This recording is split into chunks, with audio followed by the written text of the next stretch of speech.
2023 update for RightTool. The last time we did an update was in March 1st. So we've, believe it or not, even though it's tax season and a lot of people are heads down and I'm heads down doing quite a bit of accounting work, we did get to, or Mark for the most part, get to a lot of work in RightTool. There's a lot of really interesting Easter eggs, no pun intended, that you're going to start seeing in RightTool. The latest version of RightTool that everybody should be on is 11.5 or 1.0 11.5. I'm gonna be working on version 12 because actually let me just download version 11.5 while we're at it.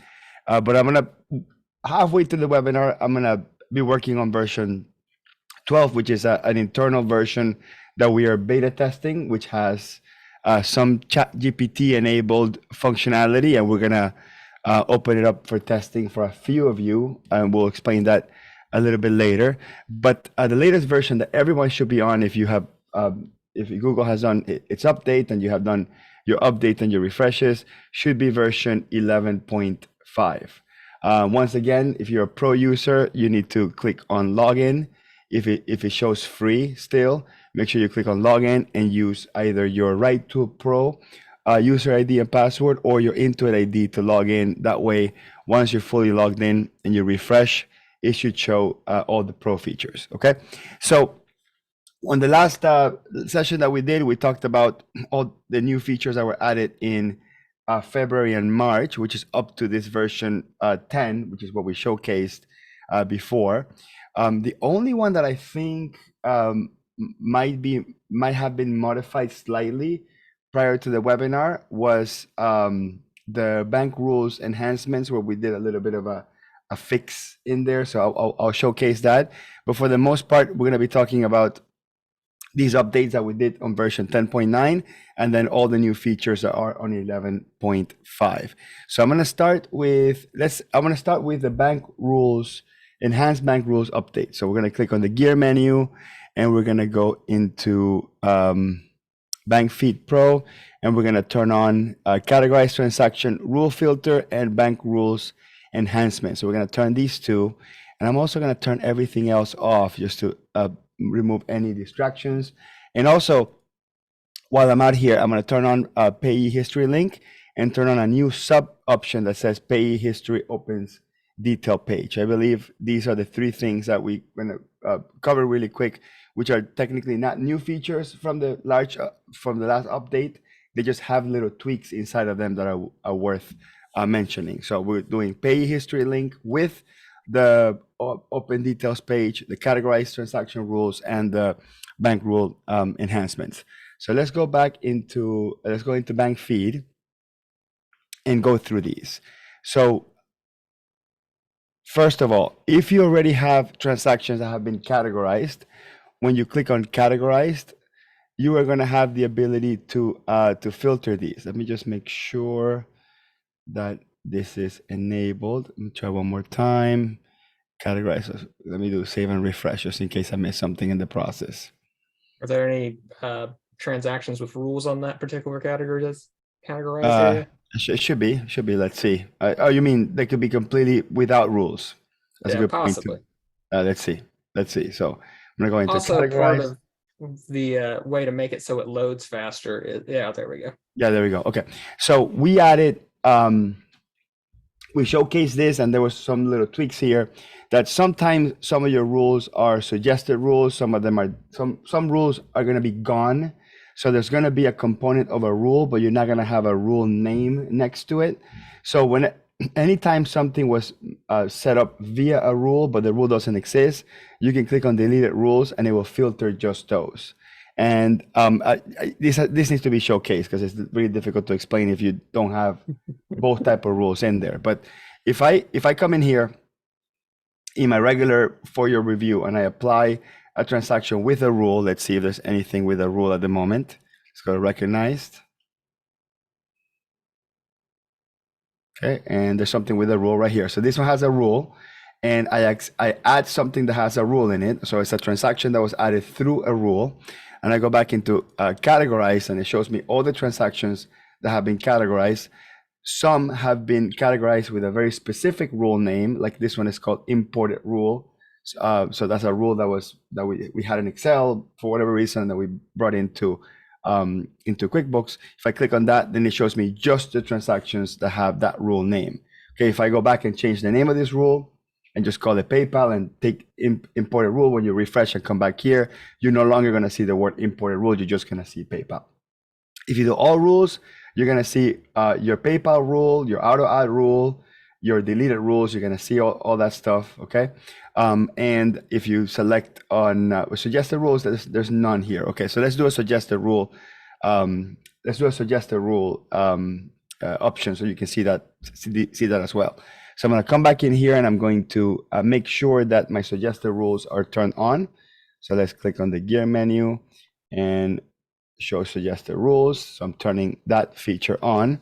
And then I'm going to start categorizing these things in the exact same way that it's suggesting it. So I'm just going to click on add, and I'm going to add 2 or 3 times. So there's no rule on this right now. So I'm going to add 2 or 3, and eventually QuickBooks will pop up and say, hey, I think we should create a rule or suggest a rule. Okay. And this could be auto add, there could be no auto add. This doesn't really matter. And then we go to create rule, and then the rule gets created. So then in the future, when the transaction shows up again, it will be picked up by a rule.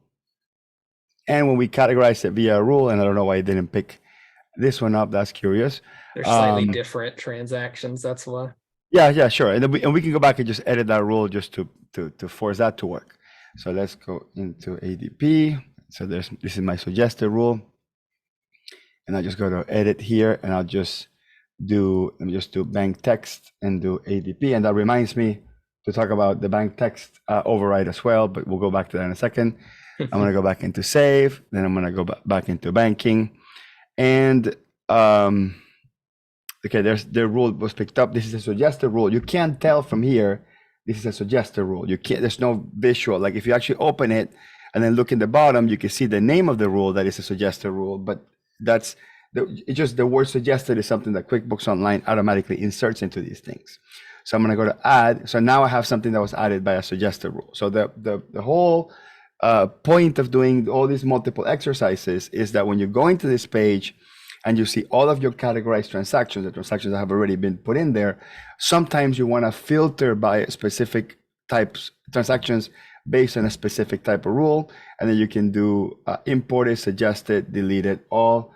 Mark, since we have one that says all suggested, maybe we can have one called all imported, but that's probably not as common because not that many people import rules in the first place. But it's just sort of to follow the logic here. So if I click on all suggested rules, it will filter just by those. So those are some slight improvements that we added to this particular function, the enhanced rules.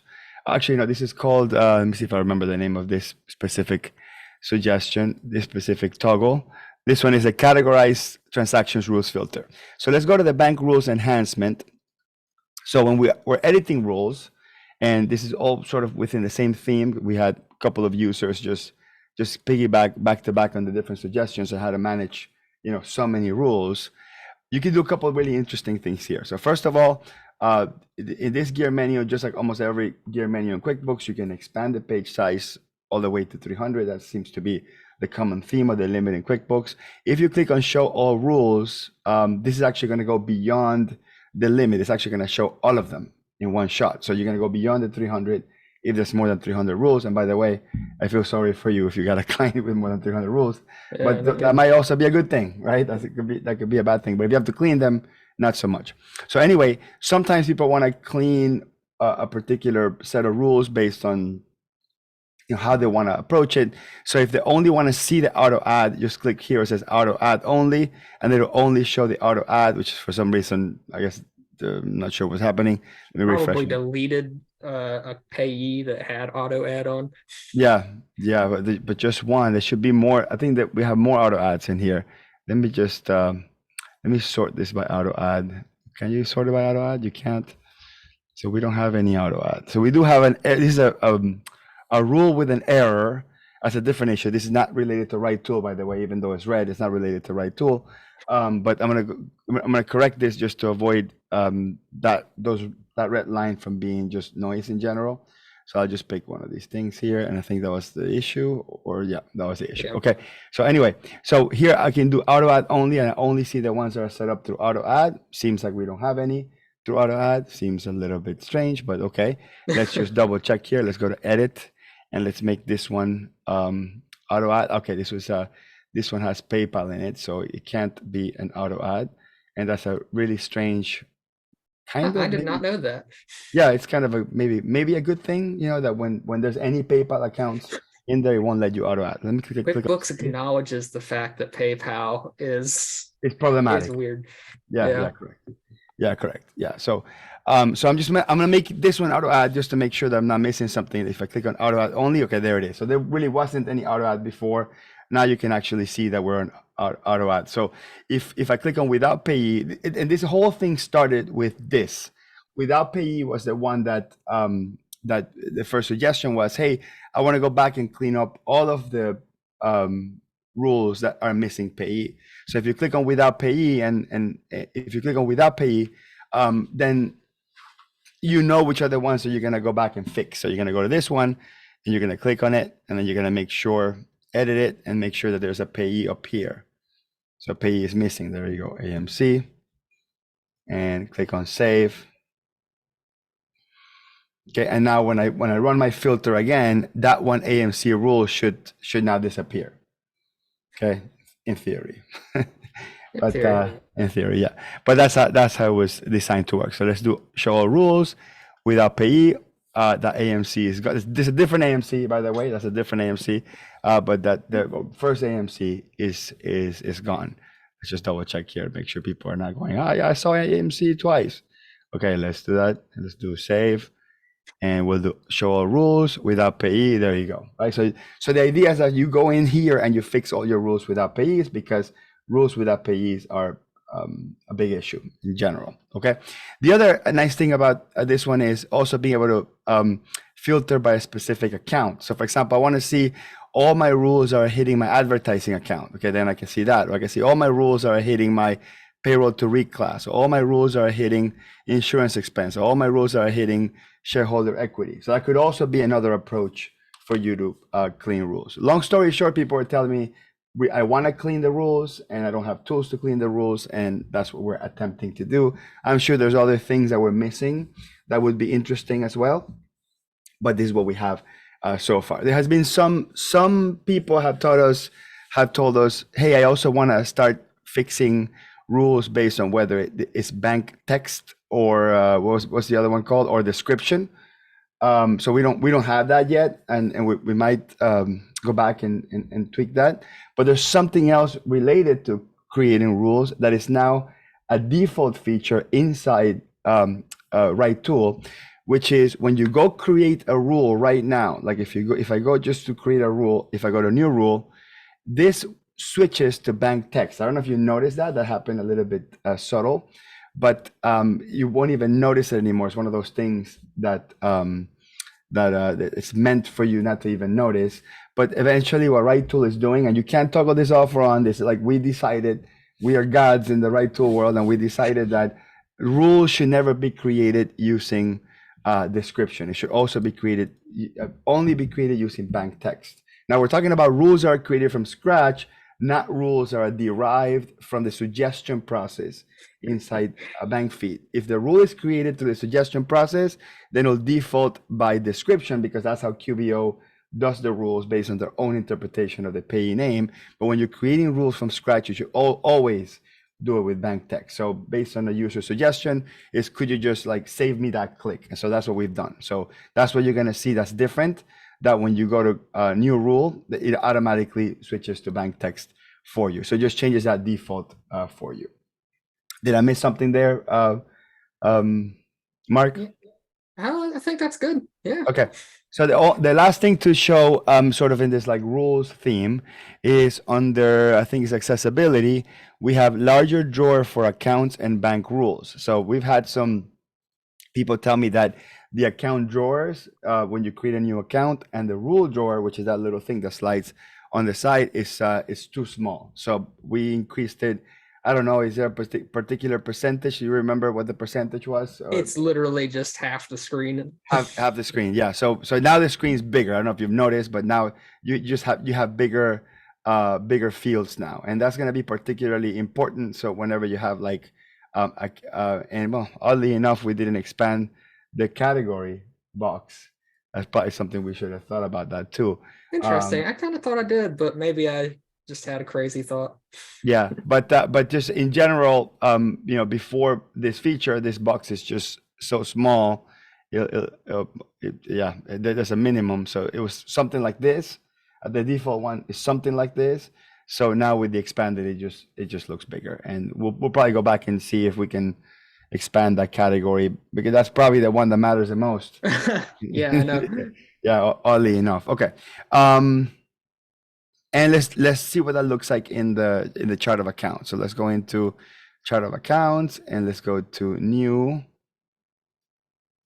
And you see how that takes half the screen now. So that screen used to be probably something like, now say something like this by default, and Yeah. now we made it about half the screen. Okay, as much as we hate that screen anyway, because I hate the side drawer, but we don't have any choice. We can't change that. This is how QuickBooks changed their chart of accounts experience, but now it's a little bit bigger. So it's really optional. That's under accessibility. You can just turn that off and on if you want to, just a little tiny thing. Something else in here in the help option in the settings, we have all the things that RightTool adds that there's no toggle for. It's going to be in here. So if you look at where is the default text? So right here, default text. Right now, there's no underlying video because we're actually going to cut it from this webinar, and we're gonna place it in there. But there's a description of what it does. So that thing that we just showed you with the default bank texting, that's going to be there. The other one that I don't think we covered on the last webinar is a recurring transaction and recent. No, not that one. The recurring transactions expanded name box. Okay, so we don't have a video for that either because we're going to cut it from this webinar. But here's the description, and essentially what we've done is. So let me just go back for a second. So the expanded recurring transaction name box, what it is when you create a new invoice, for example, and you're going to make it recurring. So let me create a new invoice. And let's say we're going to make this a recurring invoice. Where is my checkbox for that? It's at the bottom. Yep, hang on. I clicked out of it for some reason. Okay, and then we're going to make this recurring. Now this box is actually much bigger. So before RightTool, it would probably end somewhere here. So now we can add a lot more characters. So it's a small, tiny little design change, and it's all defaulted inside RightTool. And this came from a user feedback. Now, Mark, is that in all transactions? All the recurring transactions, or just invoices? It should be all of them, right? Yeah, it should be all recurring transactions. Okay. All right. Perfect. Okay. So those are the things from the little things that we didn't cover on the last update, and of course go back to our YouTube channel and you search for RightTool and you want to see the March update. You can see all those features. Let's talk about the things that we did in the last 30 days or so. Okay. So on the auto close pop-ups, okay, this is a little option here where you click. I think it's at user experience, and we go to auto close banking and chart of accounts pop-ups, and there's a video there that explains what exactly we're blocking. There's one more pop-up that we blocked, which is the one that says this transaction was downloaded from the bank feed. Are you sure you want to edit it? So for some strange reason, when you go try to edit a transaction that was matched to the bank feed, it gives you that little warning. So Mark just killed that warning altogether. Okay, the major change update that we did to Bank Feed Pro is the paired transactions were previously excluded from the untransfer batching function.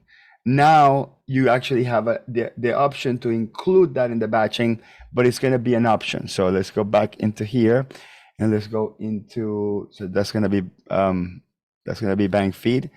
And then here it says untransfer button. Let me just turn off these two. We already covered these two, and we haven't covered pay history, which we'll go back and cover that.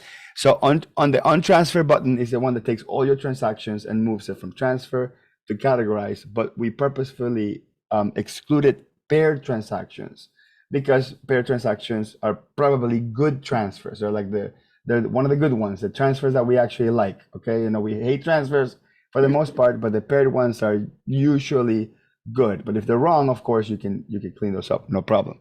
But now if you click on include paired transfers, it will break those pairings for you. It won't do it permanently, but it will do it in that particular instance. So if you have any paired transfers, those will be broken. And should we do a demo on that? I think people get that at this point, Mark. I don't know if people want to say if they want it. Let's see if we have now I have to cross my fingers, see if I have any paired transfers here. So let's see. Let's go through my banking and see if we can find a paired transfer. We definitely have one for BOA replacement. So let's see. So but these are transfers. Okay, right here. Okay, so we have paired with another transaction. So these paired transfers, which were added in QuickBooks a couple of months ago, are when, okay, so we saw the money come out of this account and we saw the money come in the other account, and these two things are probably matched together, probably the same thing. Therefore, I'm not going to create a new transaction. I'm just going to create a single transaction and create the entry in both sides. That's basically what the paired transfer is to avoid you having to create the transfer and then match it on the other side. It just matches it automatically for you. So before we had that toggle, that's the sub toggle. I'm just going to uncheck that here. So before we had that sub toggle, if you were untransferring on the screen, you would basically click on the untransfer button. Just wait until that loads, which will show up right here next to the search box. So give it one more. Just finishing loading. Sometimes you have to click on the screen one time. That's a thing that I did to make it so that it doesn't load so slow sometimes. Exactly. So there's untransfer 16, letting me know that there's a total of 16 transactions that are currently set up as transfers. And the way we know they're transfers is because when you come down here, somewhere you're going to see record transfer. Okay. And that's the paired one, by the way. And so if I come in here and I click on transfer, QuickBooks just does the batching for you. It selects all the transactions and it switches it from transfer to categorize. That way, when you actually go there and categorize, you save a click each time. That's what the untransfer does. But if I go down here and you look at my paired ones still show as a transfer. Like those weren't fixed, let's say, because we didn't have that checkbox on. So if I come in here and I say, look, I do want my untransfer to cover that, I'm going to go back into my banking. I'm going to have to refresh again. Everything will go back and be transferred again, per se, lack of a better term. Everything goes back to like regular, transfers are included and everything. And then I can execute the untransfer again. Notice that now it says there's 31 because there was 15 transactions that were paired. So now it's not going to exclude the transfers anymore. Now, Mark, quick question. Remind me on this. Credit card payments. Have we included credit card payments as part of the untransfer, or we're still leaving credit card payments alone? As of this moment, we're still leaving credit card payments alone. But I mean, if people want to complain on the Facebook group about them and be like, hey, we want these to be going away, then, Okay, so if QuickBooks has it as record a credit card payment and you click on untransfer, those will be untouched. So the only ones we'll touch is the ones that start as record transfer to categorize, and if they're paired, you have to click on the little sub checkbox. If we ever add that, we would probably add a sub checkbox called, that says include credit card payments or something like that. Okay. That covers that. Let's see what else in the feature list. Okay, we did this bank feed. Okay, we covered that. All right, perfect. All right, so let's talk about version 11. This is exciting. What's exciting about version 11, all the features in version 11 is we did a lot of stuff on the free version. So we spent probably most of February and March adding stuff for the Pro edition.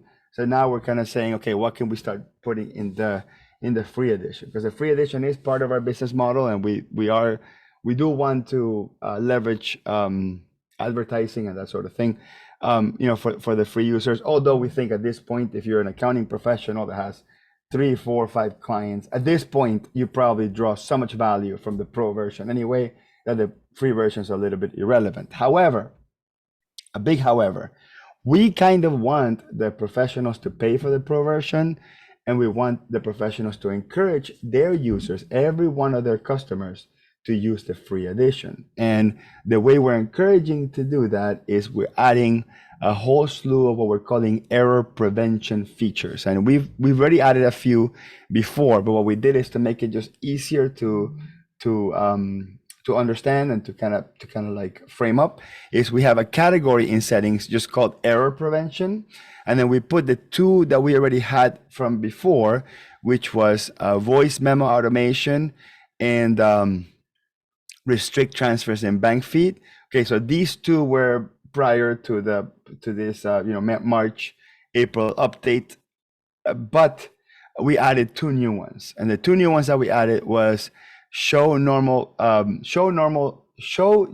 normal balances and rules must have payees. Okay, so let's start with show journal normal balances. Okay, that's why you make it so difficult for me, Mark, to well, if we should have like a contest, who can name this in a better way than what we have? Then we'll name a feature after you. Let's say that. Okay, so we have all right, so we have show journal normal balances, and essentially it's under error prevention because it's essentially sort of a cheat sheet. So imagine now for this one, do you mind if I show it? Only because there is, I must have goofed when I changed the chat so everybody could speak. I can't speak now to everyone. I don't know why that's even an option. But if you can't answer chat questions, I cannot. Oh, okay. I don't know how to fix that. Maybe you're not set up as a panelist. I'm definitely a panelist. I know how to change it. It's just that, yeah, I have to be the host again to do it. I'll make you host. So are you gonna share your screen? Yeah, I'll share my screen. All right, go ahead. Since this is also a little bit of my baby anyways, I'm happy to share this one. This one is actually a feature from Monkbee that it was always a little bit wonky. And so that's why I was a little bit delayed on bringing this into here. But Alicia Pollock actually mentioned at QuickBooks Connect that this is one of her favorite features. So eventually I wanted to bring it in. So what this is if you go into a journal entry and you have whatever accounts that you have, let's just put in random accounts in here, and let's just do that. Now there's a button up in the top right corner where you already have all your other RightTool, journal enhancements that's got these little arrows. And if you click that, it'll actually show you like, okay, this account goes down with a debit, it goes up with a credit. Just something that is good for people who are newer and for people who are like me, who sometimes had an off day. And instead of like actually thinking through, okay, wait a minute, which way does this transaction need to go? Sometimes I would just create a journal entry, and then if it did the correct thing, I'd keep it. And if it didn't, I'd have to go back and just flip everything around. So this kind of avoids that step of going, so you don't have to think as hard on things like that. So it's available for free. Okay, and we're thinking that a lot of non-accountants would appreciate this because they don't have to go back and look at any sort of reference manual. Okay, so these are like your normal balances, or your natural balances, whatever term you want to use. And also as an accountant, you might want to see that. Now, I could totally foresee how, if you look at a regular journal entry, Mark, like if you actually pull up journal entry that we've done before, okay, just look at the history. Yeah. Pull one in there. See if we pull a long one. Let's see, get another one that's a little longer. If you're like the 1231 one is probably going to be a big one. 1231. Yeah, because those make those like sort of end year adjustments and sort of. We probably deleted it, but that's okay. Let's see, this one's fine. Yeah. All right, that's something. Okay, so go ahead and run that. Yeah, and you might have to click it. For ones that are completely new, it's sometimes a little bit weird. So I have I to think you have fix to click that. on the boxes. Like when they're old, you have to click on the boxes for them to like work. Yeah, It's a little quirky still.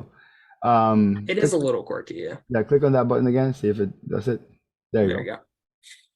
Yeah, so I personally feel that once the journal entry has been created, and this is where Mark and I differ, okay, and this probably the CPA inside of me, you know, that the one that once you're as you get those arrows, they actually tend to confuse me. But again, you know, if you're writing it from scratch and you know, okay, which one increases and which one decreases, because also, you know, you're not when you look at these accounts, you don't know if that account is an asset or a liability. You know, you don't you have to know, you know, that, you know, interest expense the interest paid is an expense account, and there's a debit, and it has a natural debit balance. But the kind of cool thing is, since we don't know, we're not 100% sure what type of account that is, that little arrow could give you a quick indication. I don't know. Yeah. It's gonna be interesting.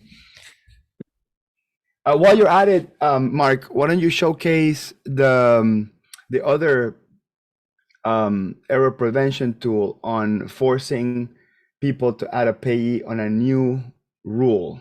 Yeah, let's do that. I do have it turned on, right? Rules must have payees. I did not have it turned on. So the rules must have payees basically is when you create a new rule, if you have that turned on, you will not be allowed to create the rule without having a payee, like with an empty payee. Let's see here. Oh my God, my brain has just lost it. Yeah, this was a transfer, so this is not Oh, going to that be a good example. transfers, they Yeah. strike again. Transfer strike again. That's right. That's a saying for us at this point. So yeah, let's just delete this, and it should prevent me from saving. Let's see if it does. Oh, I have to enter a rule name anyways. Test. Let's see. Does it fix it? Oh, okay, fair enough. No, I think you're doing it from the suggested rules, which is different than when you create a new rule from scratch. Then you should Yeah. create the rule from scratch first. Let's go to And that. then we probably want to figure out if we want to add that into the suggested rule process too. Or maybe it's just acting up today. I could see QuickBooks has been making a lot of changes in the bank fee as of late. That's why you sometimes get that glitch with credit card transfer or credit card payments. I'm wondering if they changed something in here that's making it so this isn't working the way it's supposed to be, which is perfectly fine. It just means I have to go in there and fix it up. Okay, so this rule's broken on this version right now. Okay, Yeah. let me try on my side really quick just to see if Yeah. Let me stop sharing on my end. Have too many things open. no. Okay, all right. So the setting. Hold on. Do I even have the setting on? Just share on my side. Yeah, there you go. And I'll let you be host again. Yeah, that's too bad because that feature was working really well. It was. It's a sad thing.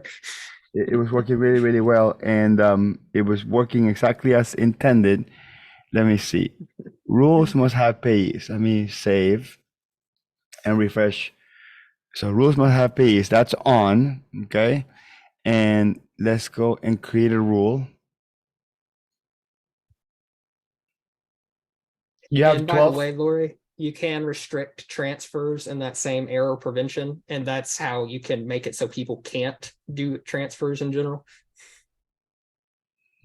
So put hello. Yeah, it should not even have the save button show up until you have Category.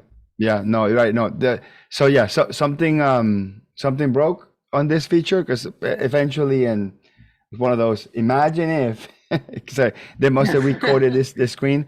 So in this screen, if payee is missing, so it's basically if payee is missing, this save button is supposed to disappear. I don't know if anybody actually got a chance to make it work, but unfortunately, for whatever reason, they probably recoded this page, and it's preventing from that to happen. So one thing kind of have to be aware is that we have to like sort of always be catching up to any changes that QuickBooks makes. So for now, just imagine it's there, and then we'll make a video and we'll announce it in the Facebook group once it's fixed. All right. So that was yeah, so that could have been cool to showcase, but I know. unfortunately, yeah. All right, How so it let's go goes. back into bank feed, and there was one more thing that I was gonna show you, which is a pay history link with the open details page. So the premise is, originally when we set up the payee link, this is when we are doing something in bank feed and we select the payee, and then we click a button and it takes us to a report of the history of that payee. We released that probably about a month and a half ago. So that's not technically not new, but someone else in the group, I don't remember who, wanted to have a similar link in the bank register page, but for it to go, instead of a report, to go into like the vendor detail screen. So that's working, and we'll showcase that. But we added it here on the pay link as well. So let's open up a transaction that maybe doesn't have um, a one of these. I'm gonna put, let's say, ADP.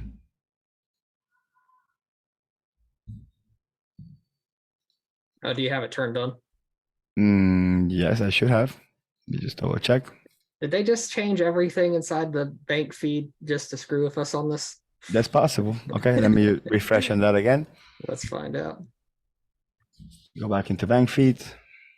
Into it. I mean, they're making the page better, more secure. I mean, Yeah. if they're preventing people like us from changing the interface, that's generally a good thing, in my opinion. Yeah, that's true. But you know, we have to fix what they can fix. But yeah, so I'm not sure what they did. Let me just try one more time. Select the payee, because you have to select the payee.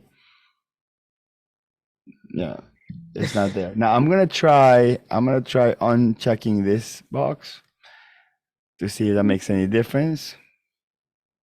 Can you try on your side, Mark? Try in Microsoft Edge, just in case something's quirky with Chrome for some reason, which I doubt, but Let's see. It could also be that it's one of those things where they have multiple versions for multiple people. yeah. So here it's not, but I will switch over to the other company I have, just in case it's a multiple versions issue. Wow, that's two things that are now working on the bank. There could have been a major banking screen update. That's possible. Yeah, I think that other people have experienced it, so it's Yeah. definitely something that's been going on. Yeah. Let me just pick a vendor that's already here. Yeah, no, definitely not that second feature is broken. I'm gonna go into bank register and see if the link from the bank register is working. So we do have this one called link to pay history, which is essentially the same link, but it's not showing up on the bank feed. You go into register.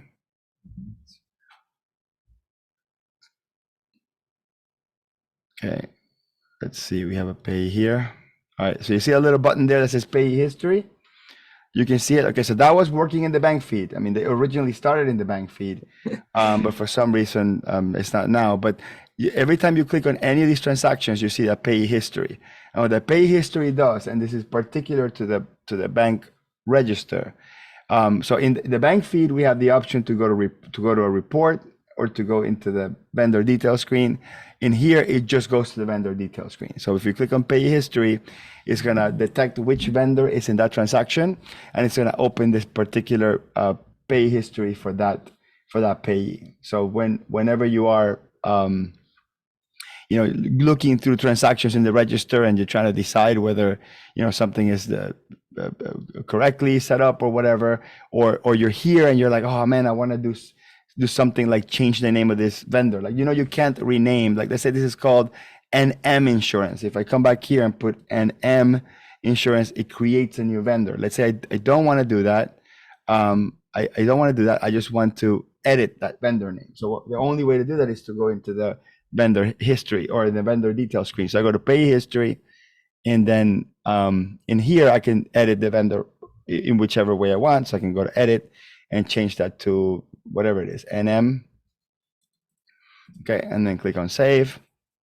And then when I go back into the register and I refresh it, it should refresh the new vendor name. So whether it's for the purposes of editing the vendor or just looking at the history of the vendor, that pay history button is there. And this was added in the last month or so. It's called link pay history in the register, in the register, not in the bank feed. In the bank feed is there too, but it's just not working. Yeah, we're gonna probably put an update out for that tonight. So yeah, I wonder if is it working for. I've just put in the chat there if you don't mind. Is it working on the bank feed for anybody here?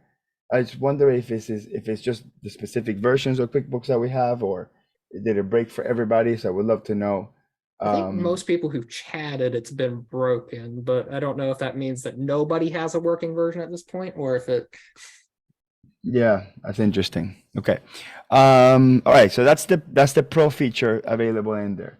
And there was a couple other things that were added. Let's go through in order. So we covered show normal balances. We covered that. We covered rules must have payees, which we're recognizing that is broken at the moment. We covered a larger drawer for accounts and bank rules. We covered that. Okay, modernized view. So if some of you guys have noticed that that QuickBooks has this new thing called modernized view on reports. So I'm gonna go into reports and kind of just show you what I mean by that. So QuickBooks it's changing the reporting platform, and some reports go open by default in this new thing called the new enhanced experience. And basically it just looks completely different than the ones that used to look. So the report looks like this, and then if you want to switch back to the classic, like for example, sales customer by detail, you have to click on switch to classic view, and that will switch you and back to the regular report. Right now in RightTool, if I do a sales by customer detail, the link that we have in RightTool is for the old report. But for people that want to use RightTool or the favorite system in RightTool, now we have the option for the modernized report. So whether you like it or love it, like it doesn't really matter. Anything that you see as a report name that has modernized view, it looks like this. This is for the default favorites. And anything that you see that doesn't have the modernized view, it goes to the old report. So in the next couple of months, we are going to be probably adding just duplicate versions of each report, the modernized view and the non-modernized view, so you can figure out which ones you want to add to your favorites. So if I type modernized view, just type modern, you see all the reports that QuickBooks has already converted over to modernized view. And by the way, at some point, I would say maybe in the next 6 months, all the reports will be on this view. So all the old reports will be killed at some point. I don't know if they'll kill them right away, but they're going through the process where little by little they're replicating each one into the new modernized view, which is all part of the initial QuickBooks Online Advanced Custom Reports module. So we're gonna have to get used to these reports. Hopefully they'll fix them. I remember when QuickBooks went from version 1 to version 2 of the reports, and right now we're on the classic reports are on version 2. The version 1 report stayed for a couple of years before version 2 was killed. So I'm gonna make the assumption that even if they move completely to modernized view, there'll still be a time in which you'll be able to pull up the old reports. This new report system is faster. It's gonna be much more adaptable, customizable, but it's just not there yet. So we're in this weird stage where they're sort of experimenting with us live during tax season, which is not fun at all. Okay, so that's all it is. We just added the modernized view reports into the database. Bank text and new rules, we covered that. And then we did something on bank to banking from reconcile. What did we add that was different?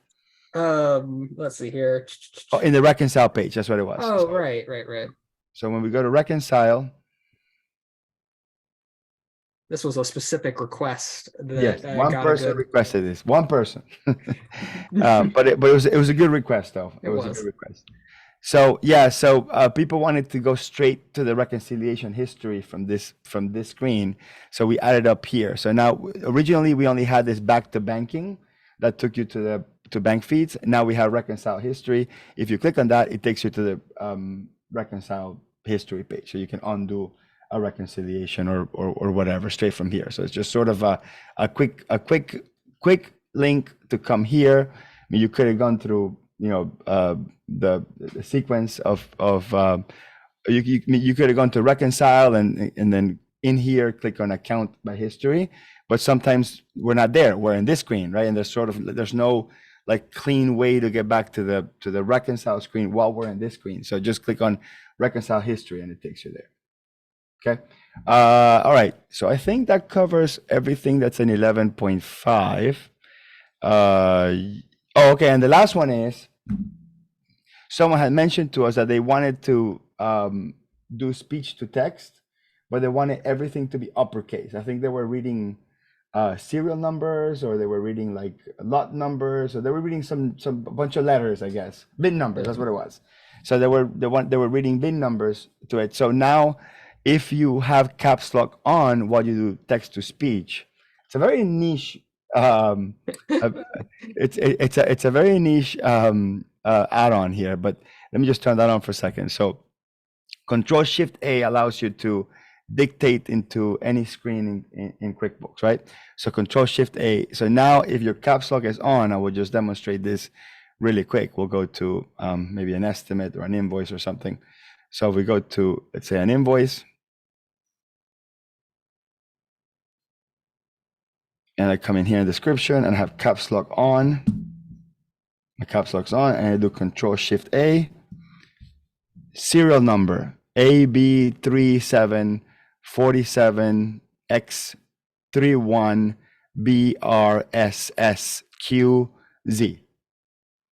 Okay, so I guess that's what she wanted, right? She wanted to be able to dictate letters and numbers and everything come in caps lock. That's pretty cool. I thought it's definitely an interesting ask, and I'm sure some people will find this useful. I always find it interesting when somebody has like just a really small request, but like it's super useful, but it's just a really small request that nobody really thinks about until you see it and they're like, oh, this is a really good idea. Right. So Mark, so we have written down the two things that we noticed that were not working, which is rules must have payees. It's not working for some reason, and the pay history link in bank feed. Okay, so it seems to be like something in bank feed got changed, basically in banking. Bank feed. Fun background on this, very quick, is that you know how in the journal entry page every other day I had to fix the journal entry import. I think that's what's happening with the bank feed page now, is that QuickBooks is now focusing on that page and they're updating it like every day with like tiny little small tweaks. Yeah. So it's going to be one of those things it's fun to keep up with. Absolutely. So we have like 80 people, 75 people live on the live webinar. I would love to know in the chat which of the new features we talked about today would you like the most. We'd love to know which ones resonated with you the most. And other than the two features that didn't work, was there something like in the demo that you said, oh, you know what, you missed this little piece, you know, that could have made this better or whatever. So any other features that we showcase resonate with you? Okay, so we have a vote for the journal balance feature. Okay, rules must have payee names. Okay, so Christy says that we really do need that. Yeah, absolutely. Okay, yeah, payee name. So I think that we gotta basically jump on that payee name. Yeah, no kidding. Quickly. Yeah. Okay, cool. All right, so let's now have some fun and talk about some of the things that we are experimenting with. So let me share my screen. Now, so to be clear about what we're going to be talking about, it's a lot more fun for Hector than it is for me, but that's okay. Of course. So I want to start by asking you guys a general question, and just be honest with me, okay? And just put it in the chat. All you're gonna put is yes or no. That's it. So my question is, are you aware of or have played with ChatGPT? So are you aware of or have played with ChatGPT? Okay, vast majority is yes. Okay. So there's a couple of no's. There's a couple of no's. But we are experimenting. What would or how would ChatGPT be useful in QuickBooks? Okay, and I know Intuit might take a long time to bring anything related to ChatGPT into QuickBooks. So we're thinking, well, through RightTool, we might be able to enable that. So this is not available for anyone yet. This is only Mark and I. And after we're done, I'm going to ask you to do one very specific thing if you want to experiment with it. So we have under Beta Pro, we have these two features here. One's called Bank Categorization AI, and the other one is Report Analysis AI. And these are the two things that we started with, and we've been trying other things, but we can't get the darn thing to work correctly. But these are the two things that we found that could be a useful way of using ChatGPT. So for some background, I think it'll be valuable to just open ChatGPT and kind of see, okay, look, like what did we do in ChatGPT, and then how we integrated this into RightTool. So first of all, you'll be able to turn off and on these features, so they're not permanently on. So if you don't want to choose ChatGPT, you don't have to use it. And the other one is it needs to be triggered. So there's nothing like openly being sent to chat. Like ChatGPT is not looking at the data proactively and doing things. So you're going to click a button, and then it's going to send a query to ChatGPT, and then it'll come back with some sort of answer. Okay, so let's say I'm in BankFeed, okay, and I'm looking at a client's transaction, and I don't know what the transaction is. Like, I don't know how to categorize this. So I'm looking at, let's just look at something that we probably wouldn't know what it is. Let's look at this one. Okay, so I'm looking at this thing, and I have no flipping clue what this payee is. Okay, I don't know what it is. The client went there for the first time. I don't know what any of these things mean. So one of the things we could do is we can go to ChatGPT and say, could you parse the pay name from this credit card charge? Okay, and then I'll copy and paste the credit card charge. And it tells me, okay, I think the payee name is this. Okay, and there's a phone number, there's whatever. And then I could say something like, what expense category should I use? Okay, and then it will go back and say, well, based on what that is, it should probably be meals and entertainment. Okay, so this takes a very long time to do. If you open ChatGPT and you do all these questions, it's just too much work. Okay, something else that you could do, and this is without the need of RightTool, is if you could manually go through here and say, okay, I'm going to parse out the name, and I can go in there and select, okay, I think this is the payee name, and I can right click on this and click on search Google for Arepas Magnet Plus. And I bet you a lot of you didn't know that you can select the text, right click, and click on search, but you can click on that and then do a Google search, and then hopefully, via the Google search, I start realizing, oh, okay, it's a restaurant. Okay, yeah, so that could work too, and that's how a lot of us do it. However, what we've done is kind of just trying to do like sort of best of both worlds and say, well, if I were to skip, going through this query process, like open ChatGPT and going on through this query process, and I could just have a single click where it would add that query, and the query is a very specific query that we put together. We're going to tweak it to get the best possible thing. If I click ChatGPT suggest in the background, this will take about 2 seconds. And of course, it's going to say it's an issue. Exactly. But it goes in there and goes, okay, I figured out what this is. This is Arepa Magnet Plus. It's a Latin American restaurant based in Weston. The category should be cost of goods sold. That category is wrong, by the way. But again, that's what ChatGPT is suggesting. Okay, that's what ChatGPT is suggesting. ChatGPT is not going to be perfect. They're not an accountant. This is proof that ChatGPT will never take our jobs. However, it's a tool that we can use to sort of enhance the experience. So that's kind of what we're going with. Let's look at this one. Okay, I'll go to chat. Like again, it's a whole bunch of text. I don't want to think about it too much. Click on ChatGPT suggest. Have it go in there and says, hey, this is Boca House is a restaurant. Whoops, let me click one more time. It's a restaurant. There it is. Now, one thing it's just really funny. And Mark, I don't know if you've done it, but sometimes I click on the same transaction 2 or 3 times, and it suggests a different category, which is kind of interesting. Yeah, I've been trying for the life of me to figure out that.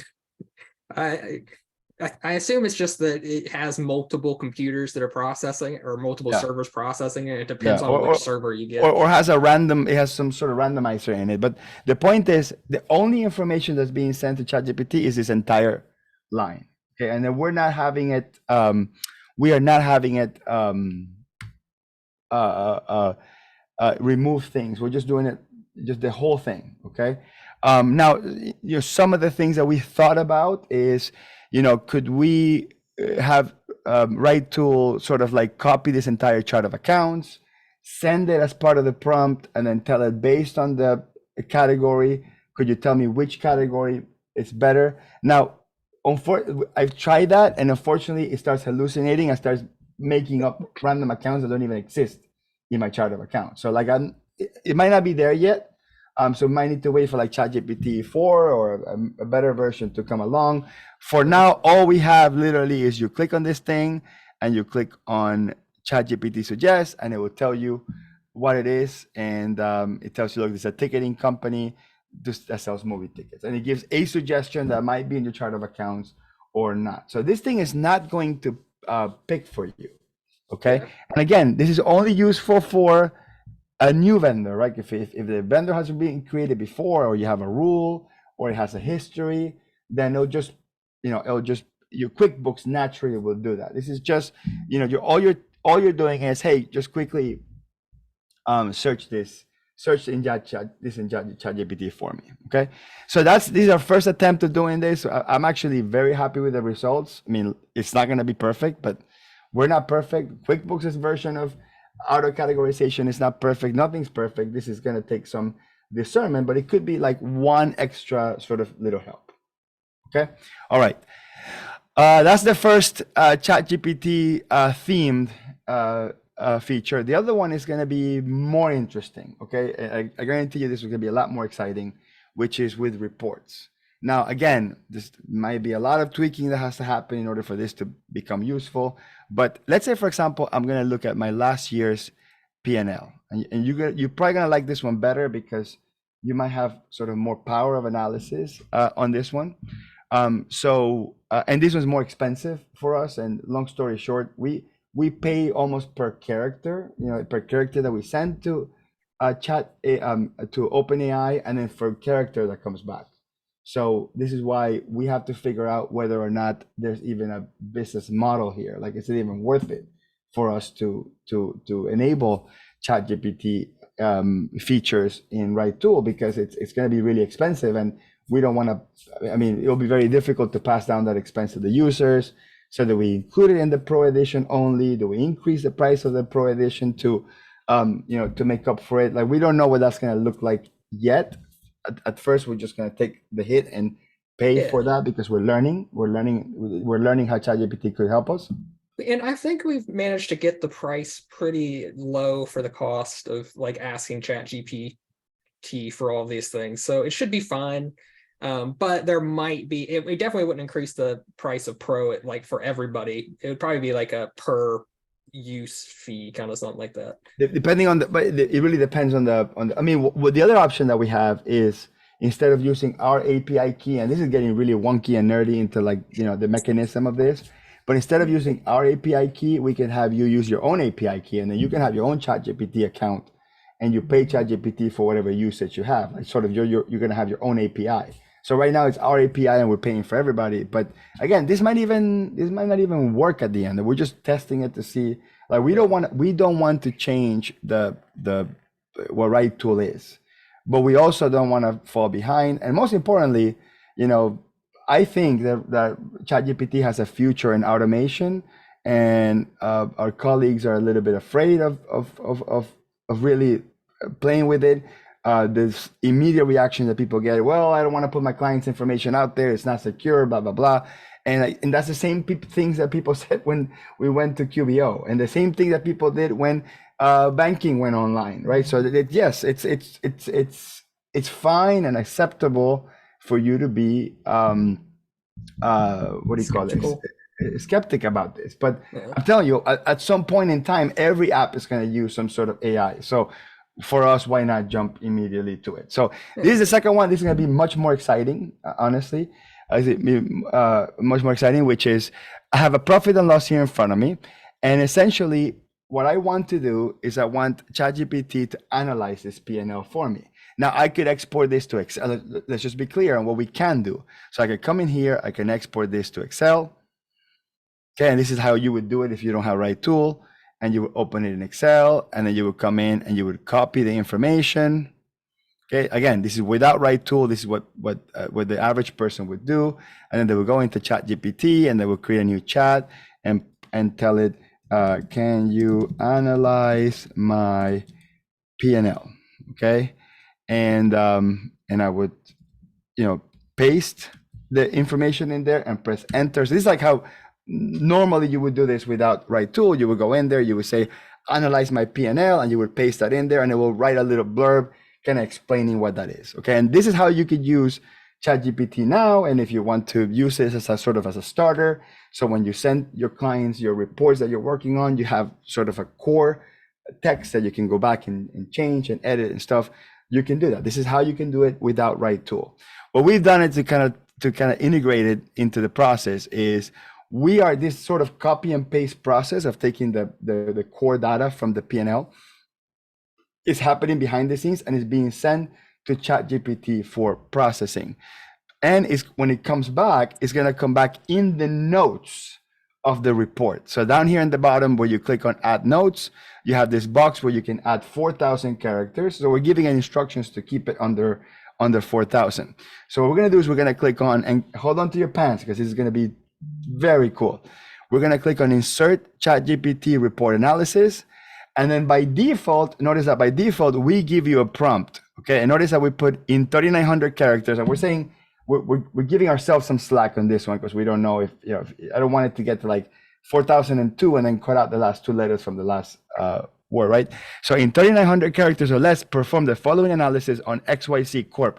Notice that we put XYZ Corp again because we don't want to put the company name because we don't want to expose the company name to ChatGPT. So the ChatGPT, all what they know is that this company is called XYZ Corp. So you're going to see it referring to that. And then by default says, assume I'm an expert accountant. So don't like explain to me what an asset, liability, expense, income is. Just tell me, what numbers should I take a closer look at? And I guess this would be one analysis. It's a default one that we put in there. You click on Ask GPT, and basically you got to give it about 10 seconds. ChatGPT actually send the prompt in. The text is all happening behind the scenes.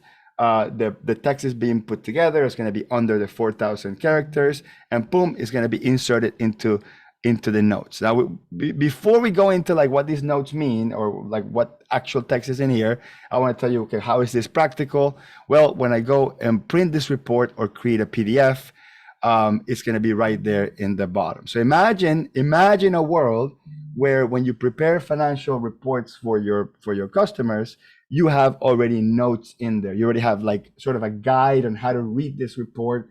What should you be looking at? I think that's always a good practice because in the real world, when financial statements get audited, they always have notes, right? So like notes are a normal part of accounting, okay? And most of us don't do it. So let's look at the actual notes, like what kind of information was written here via ChatGPT, because that Fingers matters. crossed that it's useful. Huh? Fingers crossed that it's useful. Sometimes it kind of Yeah, if varies it's not between useful, being if it's not generic. useful, what's the point, right? Yeah. So this says your total income was 750,000, out of which it's from construction activities. You're fully dependent on the construction business. So if there was like multiple income accounts, for example, it would probably do an analysis on the different sort of categories you have in there. Your cost of goods sold is 19%. This seems high and suggests the company might be overstaffed, or maybe you're paying higher wages. It's worth exploring to reduce this. And then current truck expense is this, and you probably should analyze a full breakdown, et cetera, et cetera. It just gives you a core text. Is this going to be perfect? No. Is this in your voice? No. But this will be a starting point. Now, that's with that simple prompt that's in there. What we've done here is we've set it up in such a way that you can sort of create your own prompt. So I'm going to click on insert ChatGPT, and I'm going to erase that. And I'm going to put this is a. Stuff cap wax on. Let me stop screaming at ChatGPT before the AI overlords target me when they take over. So this is a small construction company in Texas. Can you do a benchmark with industry averages for the top 5 expenses? Okay, and then we go ChatGPT. So it's totally custom, just like it would work with ChatGPT, but instead of you having to go in there and copy and paste into ChatGPT and do all this nonsense, you could just do it straight from here. Okay, Yeah. so plus, because of the fact that it's working with the API, if you're somebody who has trouble logging into ChatGPT, as some people do, it shouldn't have that same shouldn't have that issue. problem, right? Because it's going through our API. Yeah.